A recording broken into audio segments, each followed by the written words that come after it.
Hello, and welcome to this edition of the Angels and Destiny Show. Why is this show called this, you may ask? So I'll tell you. The accepted meaning of angel is messenger, and the accepted meaning of destiny is to make firm establish. So my guests and I bring you messages to establish what you need to know in the present. And of course, I like working with angels and the calmness they bring.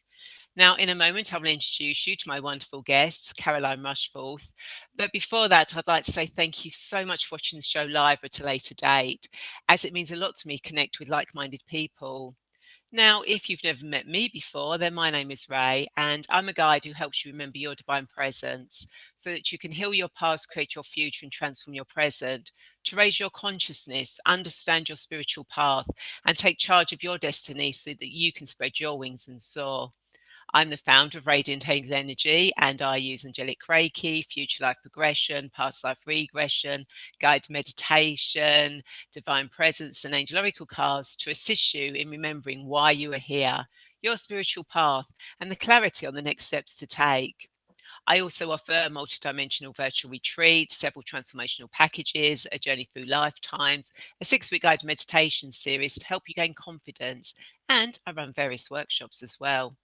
Now, each episode of this show covers various themes of your journey, a mini guided meditation, or an angel oracle card reading with the wisdom of my wonderful guests, like today's guest, Caroline Rushforth, about tips and ways to transform fear and anxiety into clarity and freedom.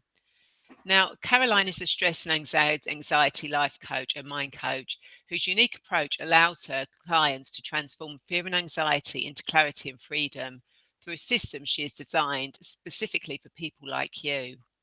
Now, Caroline has trained in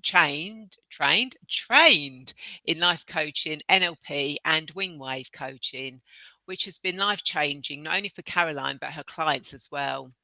Caroline has had some amazing life experience, mainly from her own personal challenges, all of which were of great benefit in the end, as Caroline has been her own best customer. Caroline's first introduction into the personal development field was firewalking with Tony Robbins back in 2006. We've got to find out about that. It was the first time she really stopped to acknowledge where she stood in terms of the relationship she had with herself, her mind, and the negative impact it was having on her health and well-being. Even to this day, Caroline is always inspired by how quick people can shift old habits and behaviors through her programs and transformation, just as she did. With testimonials such as Caroline is a super caring professional coach, amazing how supported I felt all the way through working together. She really changed my world. Thank you. And Caroline helped me when my dad passed away suddenly. Since my sessions with Caroline, things have got much easier and I have a more positive way of managing the loss of my dad. It doesn't go away, but you learn to live with it in a positive way. So without further delay, hello, Caroline, and welcome to the Angels and Destiny show. How are you today? Hi Ray, hi everyone, anyone who's listening. I'm really well, thanks. Excellent. So before we get into this fascinating conversation, I want to remind you that not only can you share this video, but you can also ask questions, leave comments and thoughts, as both Karen and I want to be part of this conversation. So please don't be shy. And I can see that Bessie Little has already said hi to us from YouTube. So hi, Bessie. Thank you for joining in. So, Caroline, why don't you tell us more about your journey and then how we can shift anxiety to trust? Well, it's interesting actually, because trust really is the opposite of anxiety, trust and surrender. And it's something that I'm really passionate about reminding people.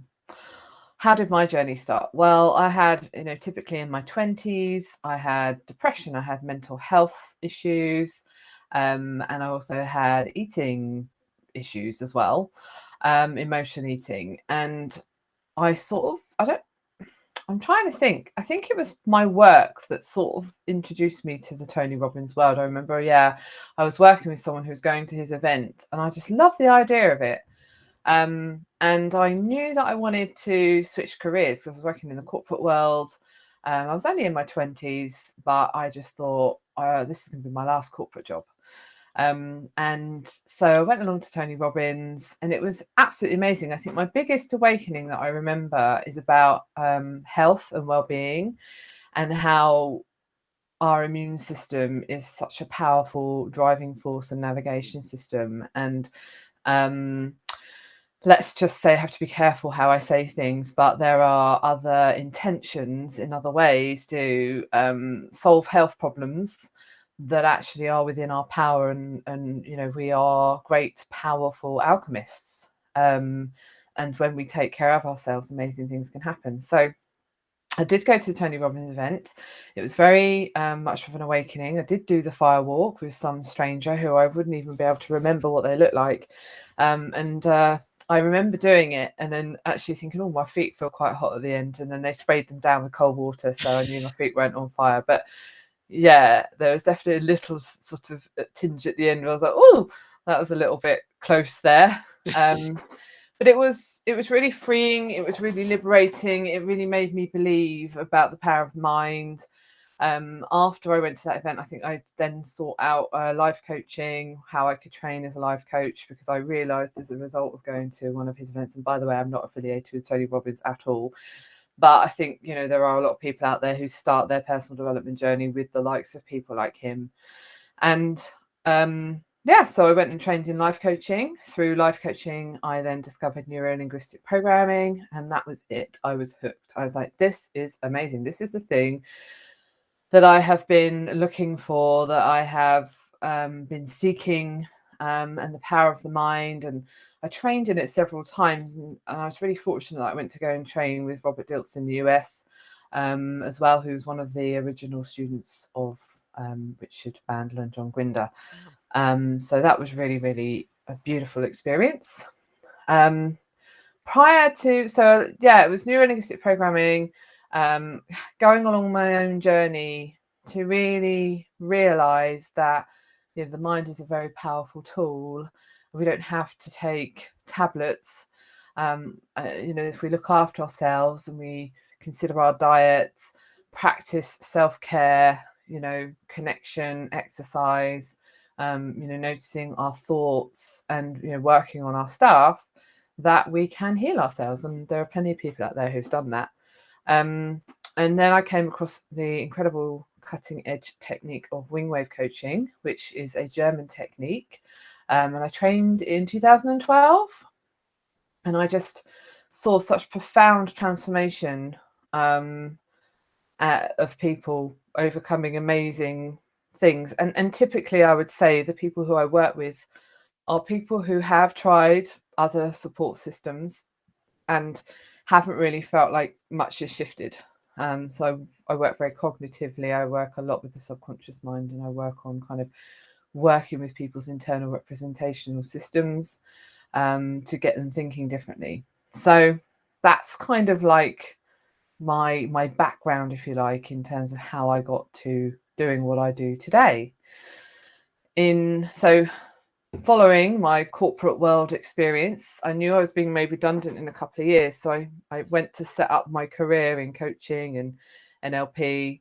I tried out lots of different topics like career coaching, life coaching, weight loss coaching, and just kind of gathered together like a sort of curriculum vitae of experience.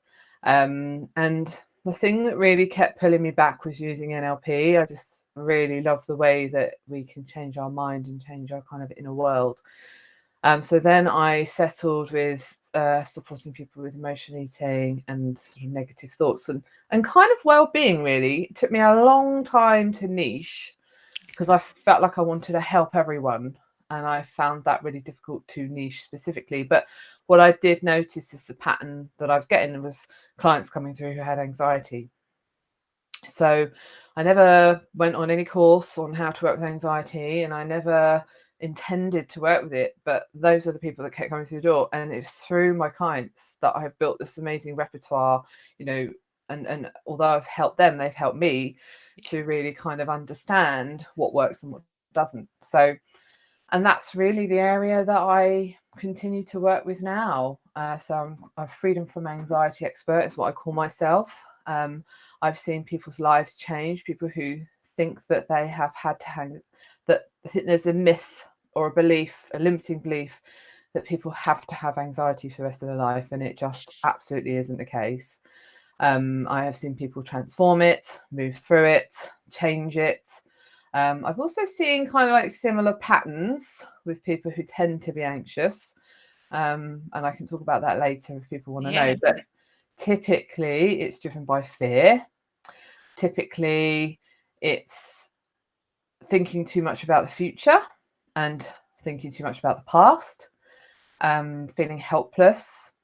There are two main primary fears that I link anxiety to, and that is consistently proved over the work that I've done, is fear of not feeling safe and fear of not being in control. So helplessness would be the word for that. But most of the time people don't realize that's what it is, you see, because it's a very subconscious driven behavior that is created by the experiences that we have when we're children. And when we're in childhood, our mind is much smaller, so we can't process emotions as well as when we're in adulthood. So that's why, if you've ever been to see a therapist, you probably will have spoken about the childhood, because that is the time in our life where we're really trying to make sense of the world. It's where we form our accent. It's where we form our identity, our beliefs, our values. We decide how we value ourselves compared to how we're dependent on how we've been valued by our caregivers. So there's so many things going on. And also when we're children, we think that the world revolves around us. We believe that everyone's there for our sake.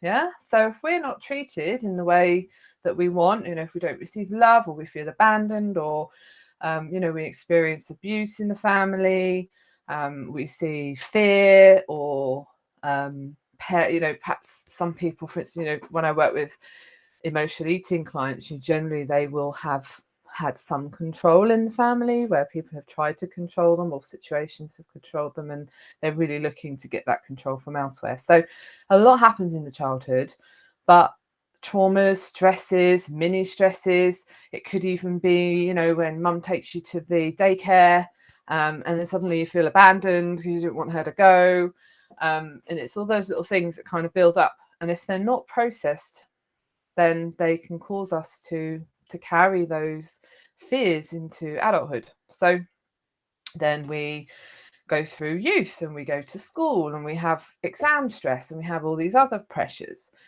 And the mind doesn't know the difference between what's real and what's imaginary. So it doesn't really care that there was a helplessness when you were 5, and now there's a helplessness in exam stress. All it knows is that there is a feeling inside where it wants to go into fight, flight, freeze, where it thinks danger's coming. And so this kind of this if you like, pattern behavior, neural pathway, recreates itself as a result of kind of, when I was in this situation and I felt this way, there was danger. So a lot of people are living their lives like they're being chased by a tiger, basically, and it's really unhealthy, because usually if in the past we've been chased by a tiger many years ago, that generally would be over and done with quite quickly.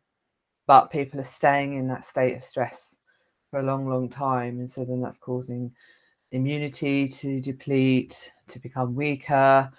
What we think about is reflected in our blood cells. We have cells and we have neurotransmitters all communicating depending on what we're thinking about and how our body's responding. So I'm mindful I've said quite a lot there. Yeah, no. It's really interesting, the fact that, in the past we would have, okay, tiger's gone, right, let's go and find some food now or something. Whereas now it's kind of like, well, that exam's finished now, but there might be another exam coming, whereas we wouldn't have thought, oh, there's going to be another tiger coming along in a moment. Yeah. We'd have gone straight to, oh, there's some food or something that I need. So it's interesting that that we continue the anxiety now rather than actually just letting it go as we would have done. Yeah. And typically what happens when we are in our childhood, when we're not able to really process what's going on necessarily, the mind kind of shoves it to the back into the hippocampus part of the brain and says, I'll deal with it later. And as we go through life and we experience these little mini stresses, they remain unprocessed, and so they sort of build up. So if you imagine like a rock collecting moss as it's kind of living on nature and kind of being moved around by weather systems, and it's, you know, just growing moss. That's a little bit like our memory bank, our memory archive. And typically we process stress, traumas in our sleep. And if sleep is disrupted, that obviously has an impact on how we process stressful memories, stressful emotions. So yeah, we go through life just kind of collecting this kind of bank of stress. And then we get to adulthood, and that's why we have breakdowns, or people get depression, anxiety, panic attacks. You know, it's really just kind of like a build-up of unprocessed emotion. So what people generally come to me for is through the techniques that I use, we're able to really kind of go in, find out where these stress triggers are, where these unprocessed emotions are, and then go in and process them in a kind of rapid eye movement, bilateral brain hemisphere, EMDR is another word. But I use like a combination of muscle testing and EMDR, which is the Wingwave technique. And I also blend that with my own tools and techniques that I've built up over, 12 to 15 years. So there is a lot of attention on the inner child. There is work that I do with people on that, because until we really learn to nourish that inner part of us that didn't perhaps get what we needed, then it's very hard to not let that then take over. Yeah. Yeah, no, that makes sense. So, you've mentioned Wingwave a couple of times. It's not something that I've ever heard of. NLP, I've heard of like life coaching, etc. But Wingwave is not quite something I've ever heard of before. Yeah, so Wingwave coaching is just the most amazing technique, and I use it as my primary change tool in most of my work, like say blended with my other tools and techniques. But what Wingwave does is it's one half muscle testing, where we use an O-ring test, and the other half is doing rapid eye movement, which is EMDR. The body will respond to what we think about. So people may have come across this in kinesiology, where people can be tested for allergies, for supplement deficiency, for other, pain, that kind of thing. But in Wingwave, we use muscle testing to test subconscious stress, emotion. What the muscle test allows us to do is to go in and find out where this unprocessed emotion is, when this particular event happened that was unprocessed, the age, the situation, the context. Because when I ask a series of statements and test the thumb and finger, it will either stay strong because there's no stress, or it will come apart if there's a stress. So it can be likened to being a little bit Miss Marple. I've been called Miss Marple, wizard, fairy, angel, luckily nothing horrible. Usually good. But those are just comments of, it's like, oh, it's magic. Certainly working with children as well, I was like, oh, this is really magical. People are just so blown away by how it works. But yeah, we're able to basically navigate into subconscious stress triggers, go in and get these unprocessed emotions, and then do rapid eye movement to wave them away, if you like. And then as a result, a person will feel lighter, clearer, have more clarity, pain relief. I've recently just worked with a client who's shifted years and years of back pain through through sessions that we had together. And it wasn't all Wingwave, but there was some. But again, it's using a kind of combination of my own kind of program. But generally, it's like having a weight lifted off your shoulders. It's with anxiety, it's so driven by fear. So if we can go in and find out where these fears are, where they stem from, and heal those parts, and move the information from the hippocampus part of the brain to the prefrontal cortex, which is like the neuroscientific thing that's happening when going through the intervention, because then it's processed through our conscious mind or our prefrontal cortex. into the right filing cabinets. So it's basically going in and getting these stuck emotions, stuck stresses, and moving them on into the way that they should be processed at the time. And we typically get that when we go to sleep at night. Our eyes move from left to right very quickly, which is called rapid eye movement, and that processes away stress, emotion, conversations we've had, and it helps us to rationalize, to problem solve. We wake up the next day and maybe you had a silly little argument with a friend the day before, or something really, really irritated you, and then you go to sleep and then you wake up the next day and it's like, oh, actually, I'm not that bothered anymore, or I can't believe I got in such a stress about that. So it's kind of like an awake version of that. Yeah. Okay. So let's see what Tantara says. Just now into the conversation, what is the context of the discussion? Anxiety and angels, or anxiety in general? Well, it's actually anxiety in general, but you can bring angels into anxiety, because angels are, you can actually ask them to help with healing anxiety, but not everybody understands angels. So when they don't understand that, people like Caroline can come in and go, okay, well, let me do the more practical side um, of it, rather than the sort of like spiritual side of it. So anxiety can be helped in many different ways. And if anyone who's watching this, have you've got any questions about anxiety, then you've got Caroline sitting here now. Just ask her questions. Pick her brains. You're getting it for free. Yeah, pick my brains. Happy to answer any questions. I mean, anxiety is something that we carry when we're disconnected from ourself, from our higher self, from our inner self. So, because we're not being present, we're not connected to ourselves when we're in anxiety. So, it very much relates to that as well. Yeah, exactly. So, I mean, when you're in the corporate world, when you look back now, do you see that you had anxiety then, or you look back and go, well, actually, I didn't have anxiety then? Well, I had depression in my depression, suppression of emotion, in my 20s, and that was really just a combination of growing pains. We've all got a past. We've all had different things happen. Some people had the perfect upbringing but were bullied at school, or some people had maybe a traumatic childhood and school was really good and they couldn't wait to go to school. Everyone's different, and also how we process our experiences. So I just kind of went through a sort of phase of having to heal myself from my own inner child wounds, if you like. And let's just say there was a particular relationship as well that had a big impact on me, not in a very good way. So, I sort of see and hear this a lot. I think it's still a theme.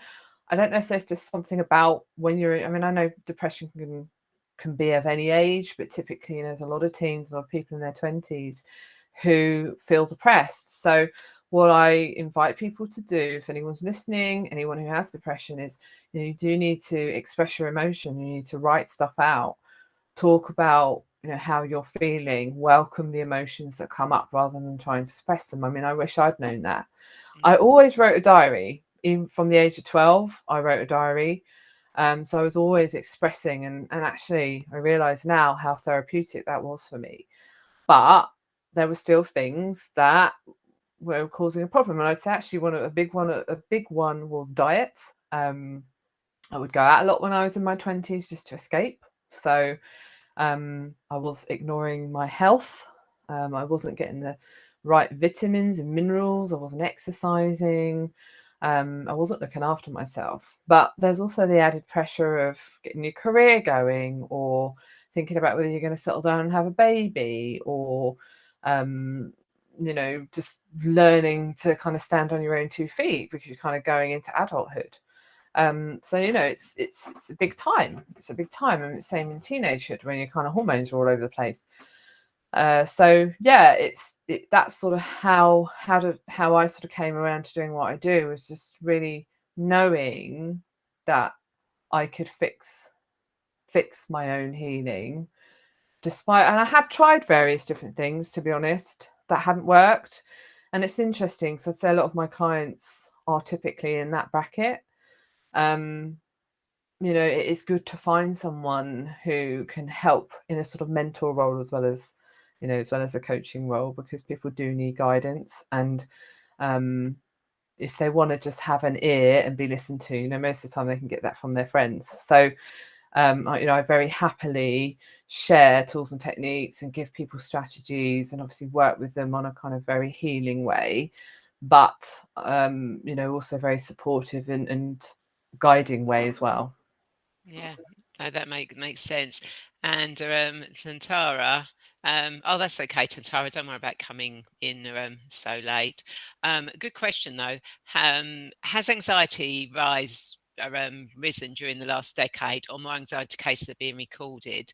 And what she means by that is, are there more people now visiting a psychiatrist nowadays, or do we have more cases recorded, or truly the way of life now makes us more stressful than some decades ago? I think it's probably a mixture. I don't know if life is really any more stressful than it has been. Every decade or moment in time has its own stresses. But the thing that I'm really aware of, really super aware of, and people who are in the spiritual world may very well resonate with this, is there's a lot of distraction with phones and social media. And so what that does is it disconnects from the self. And when we're disconnected from the self, we're not tuned in, we're not connected, we're not listening to what our inner voice is saying, what our inner soul wants, what our inner child needs. So I think that has a big factor. I also think that these days people are more open to talking about mental health, and it is more accepted to open up and be emotional and be honest. Authenticity is a big thing for many, many people these days. There isn't this need to hide. And I know a lot of corporates are looking into employee well-being and mental health. I do work with corporates from a coaching perspective, so I know that there's a lot of stress in the corporate world as well. I think time is going so much quicker.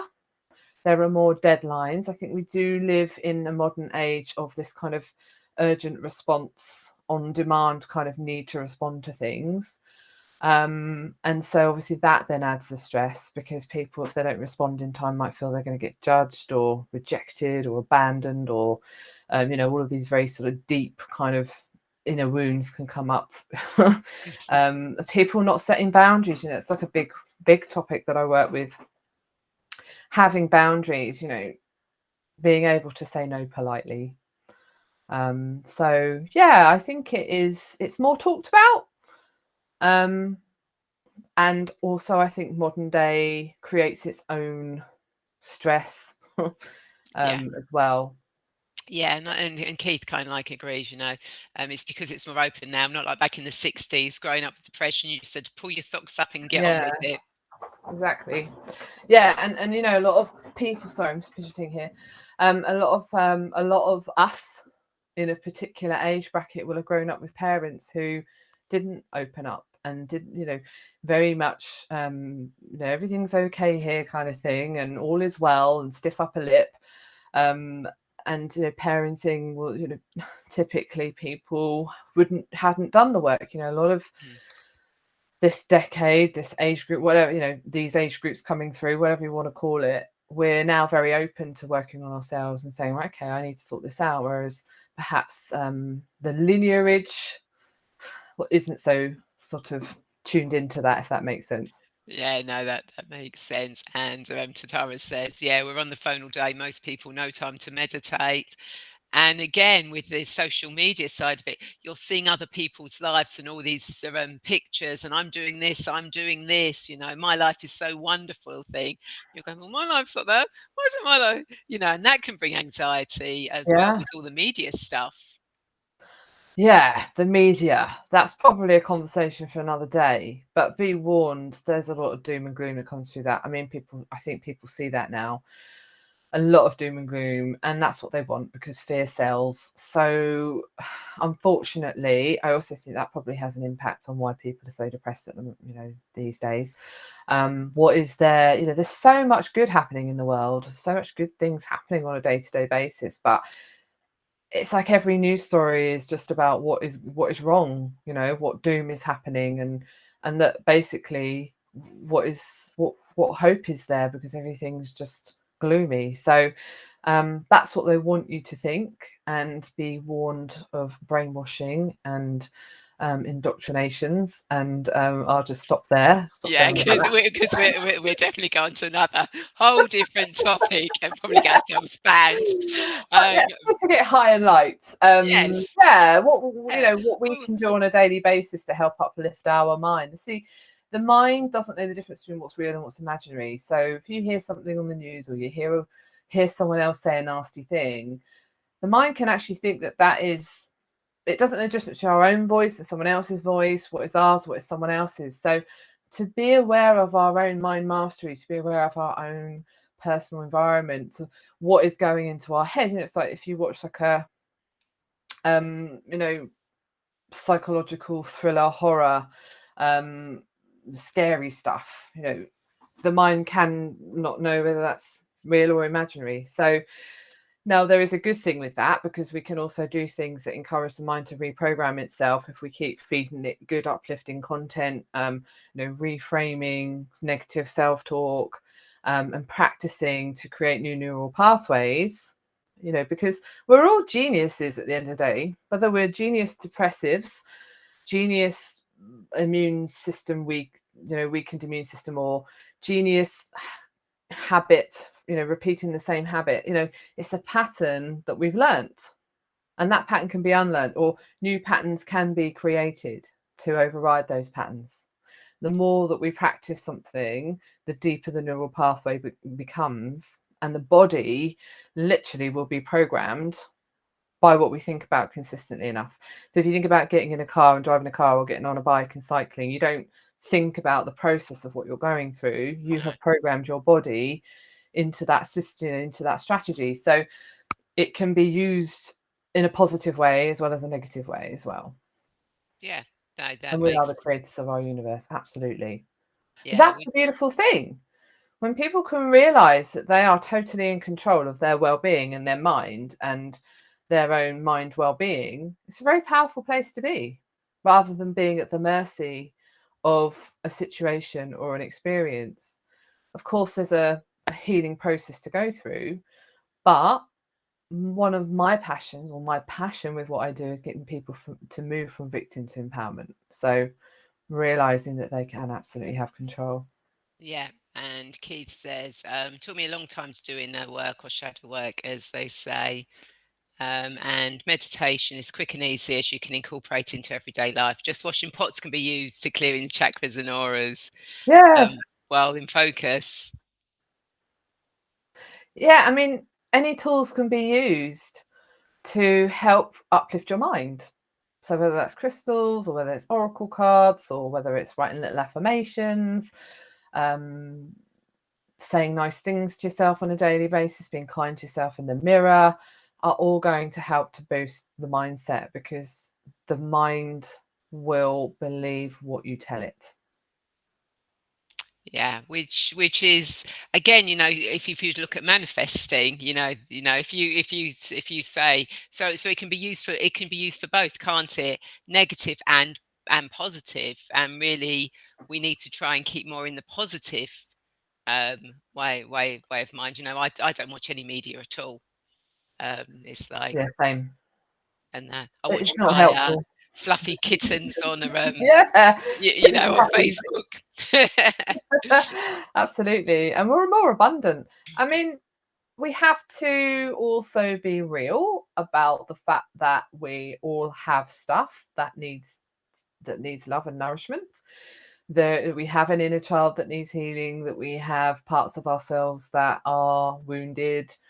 And it's okay. It's just about making, one of the things that people are really surprised to hear often is to welcome those emotions and nourish them and love them, those fears are there because they have a positive intention. They're not there because they're your worst enemy.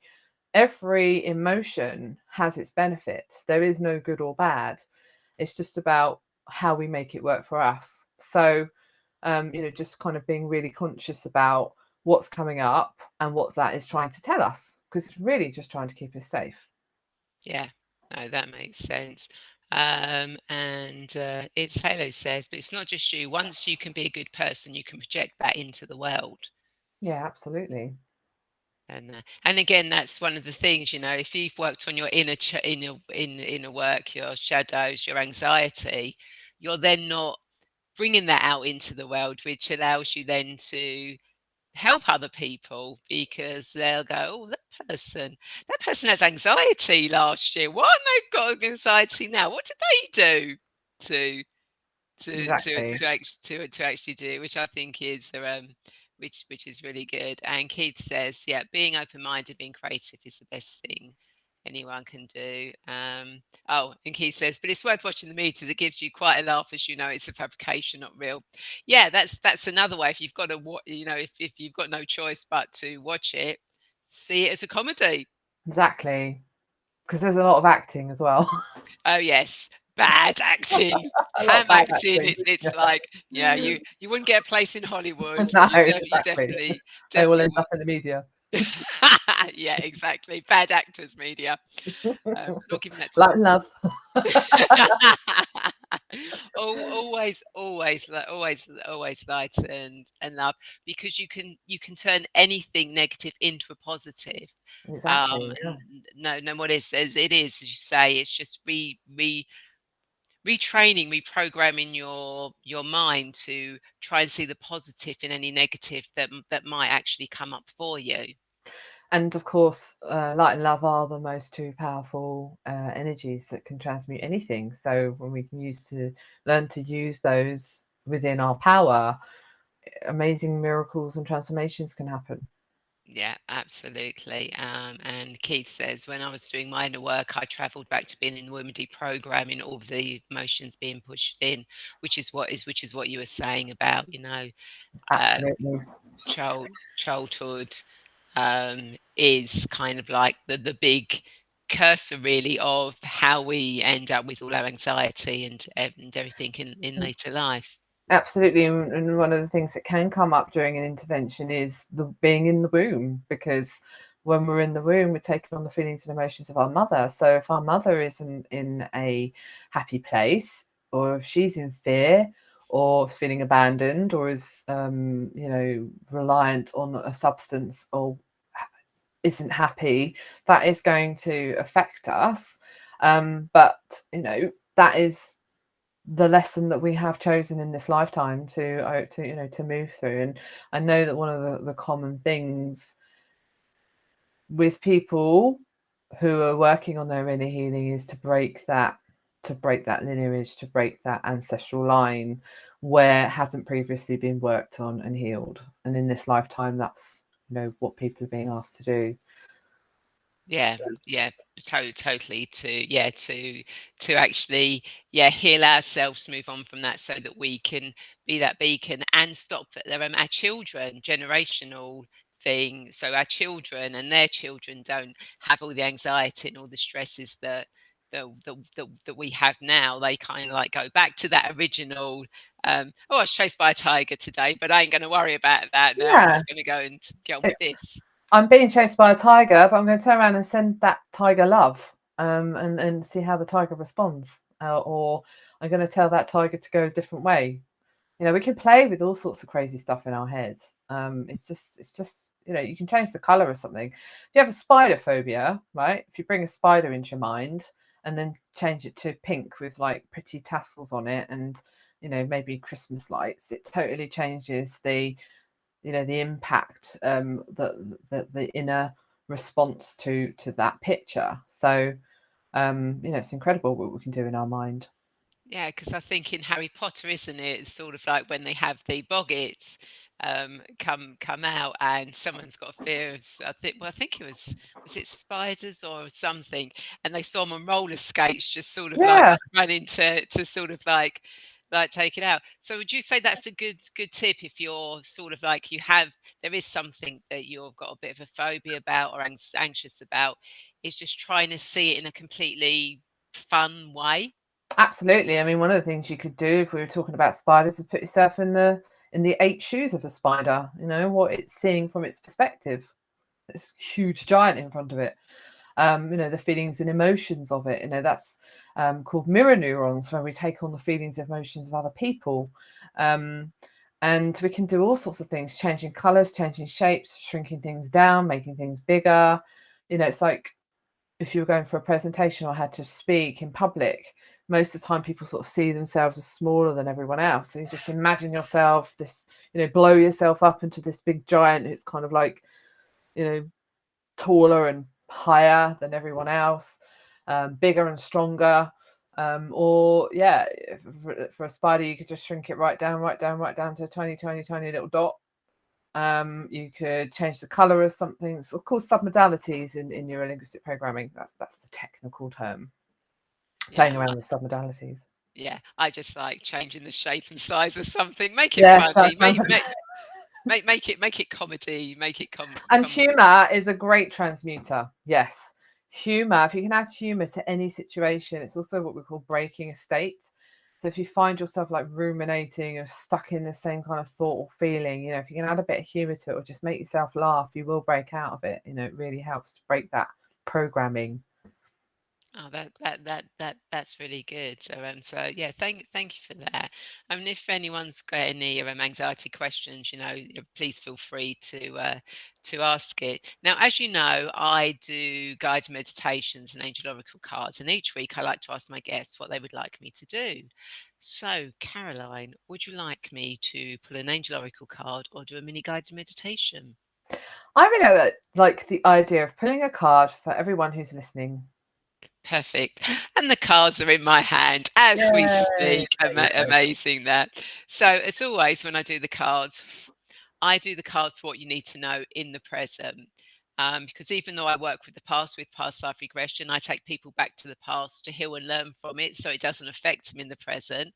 And when I take them to the future, it's so they can see what the possible future is that they've got, how wonderful it's going to be. So they come back to the present and don't worry about it. So everything is always for the present. So, what does Caroline and everyone who's watching this need to know for their highest good at this moment in time?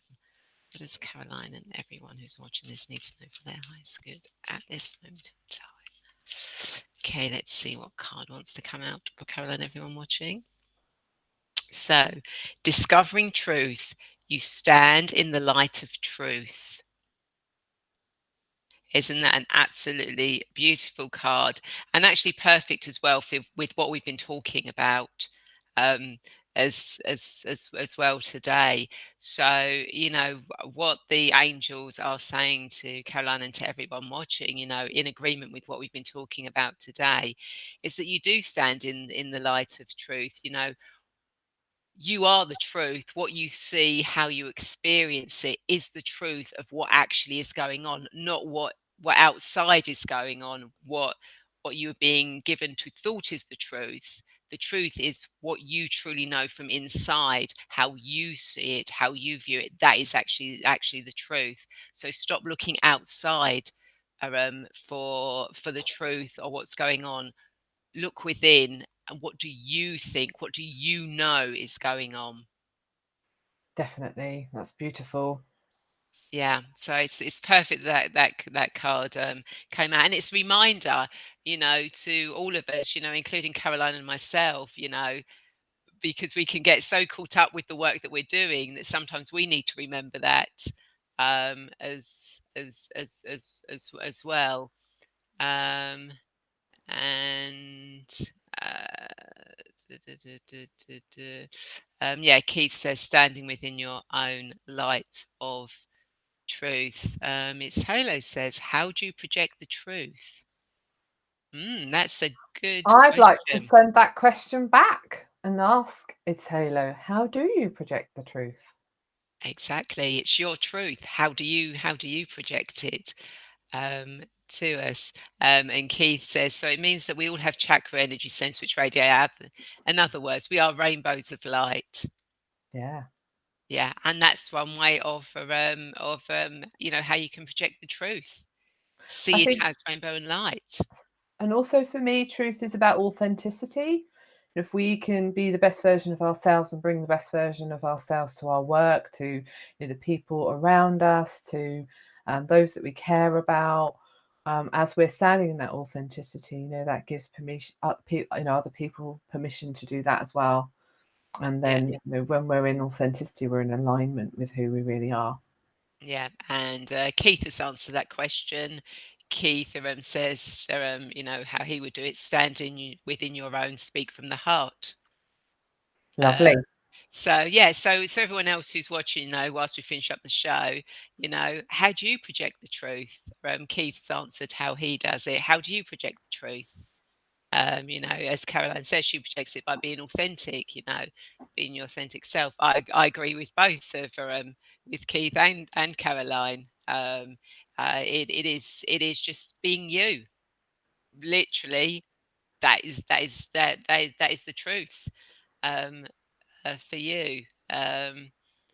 There you go. Keith says the heart never lies when your hand is on it. Oh, that's such a lovely way to end, I think, isn't it? Just that It nice little is. thought there. Perhaps we could all put our hands on our hearts. Just Yeah. feel that love of self, love of the planet, of the animals, of other fellow humans, of the other realms and the other universes. Mm. Yeah, that's beautiful. Thank you so much for that Keith.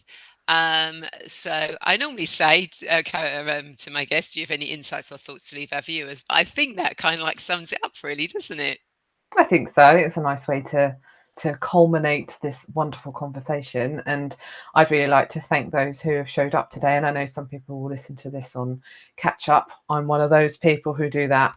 So I hope that there's something you can take from this conversation that will help to enrich you. Yeah, and if you are watching this on replay, still feel free to ask any questions, because Caroline and I will dip back in to answer any questions that might come up from anyone who's watched the replay. So please don't be shy on that. So and Susie says, who has been watching? Thank you both. You're welcome, Susie. Thank you so much for Thank watching you. watching the show. And it's Halo says, your words resonate through the universe. You must project that goodness to others, or you cannot say you are good, because how will they know the truth without you? I guess we all do need the reflection of each other to know our own truth. Yeah. I Yeah. mean, certainly on planet Earth, in this human experience anyway, perhaps not so much in other realms, but we came here to be in relationship with others so that we can learn about ourselves and have people reflect back to us our shadows, I suppose. So that's nice. Yeah. Yeah. And Keith says, enjoy the winter season. It's fun to be here. And Isola says, you are divinely protected. Absolutely. Absolutely. Thank you both very much for that. So I hope everyone that you've enjoyed this conversation found insightful, because I know I definitely have. And I've picked up a couple of tips as well. So Caroline, if people want to connect with you, how do they do that? Well, I'm recently on Instagram, hip, hip, hip, hooray, as in double whammy, hip, hip. So do feel free to follow me on there. I do put, I usually do a reel a week, just tips on personal development and self-care, well-being. But my website is www.carolinerushforth.com. I have a Facebook page, Freedom from Anxiety with Caroline Rushforth. And also, if you want to know more about Wingwave, I actually teach and train other therapists, coaches, professionals, people who work with people on a one-to-one basis. I hold those trainings in Brighton. So if anyone resonates with that and feels like they want to know more about that intervention, then do feel free to get in touch. But I'd say I'm probably most active on Instagram and Facebook these days. Oh, YouTube. I have a YouTube channel as well. Aha. We like YouTube. So what's your YouTube channel called? Actually, I just managed to get the handle at Caroline Rushforth. because they changed it, haven't they? Because it was all sorts of funny things. So yeah, Caroline Rushforth everywhere, really. Excellent. So You've yeah, had just enough by now. yeah. Um, Laura, yes, I will be putting the Facebook page, and all the links on the comments after the show, so you can just literally click on it. So that's absolutely fine for that. So thank you so much, Caroline, for sharing your wisdom. It's been an absolute pleasure to have you on the show, and thank you to everyone who's contributed to the show as well. It's really appreciated. You know, this show really survives with you, with guests, beautiful guests like Caroline, and with those of you who do ask questions and join in. So thank you all so much for this.